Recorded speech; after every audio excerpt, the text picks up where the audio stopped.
ఒంటిమిట్టలో కోదండరామస్వామి దేవాలయానికి AP CM దంపతులు చేరుకున్నారు. అక్కడ స్వామివారికి రామాలయంలో అక్కడ ప్రత్యేక పూజలు చేయనున్నారు. మరోపక్క ప్రభుత్వం తరపున ఏపీ ప్రభుత్వం తరపున పట్టు వస్త్రాలు సమర్పిస్తున్నారు సీఎం దంపతులు. మనం ప్రైమ్ లైన్ స్క్రీన్ మీద లైవ్ ద్వారా చూస్తున్నాం.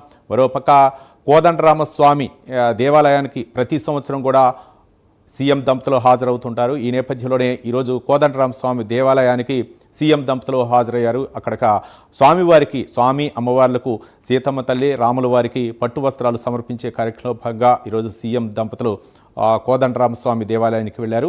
ఇక ఆలయ అధికారులు అక్కడ శాస్త్రోక్తంగా పూజలు నిర్వహిస్తున్నారు. ఈ నేపథ్యంలో ఆలయ అధికారులు అలాగే పూజారులు కూడా సీఎం దంపతులకు స్వాగతం పలికి అక్కడ శాస్త్రోక్తంగా పూజలు అయితే నిర్వహిస్తున్నారు. మరోపక్క అక్కడ అంటే సీఎం మనవడు దేవంశ్ కూడా పక్కనే ఉన్నారు. మరోపక్క సీఎం సతీమణి భువనేశ్వరి, చంద్రబాబు నాయుడు భువనేశ్వరి, అలాగే చంద్రబాబు నాయుడు మనవడు దేవాంశ్ కూడా పక్కనే ఉన్నారు.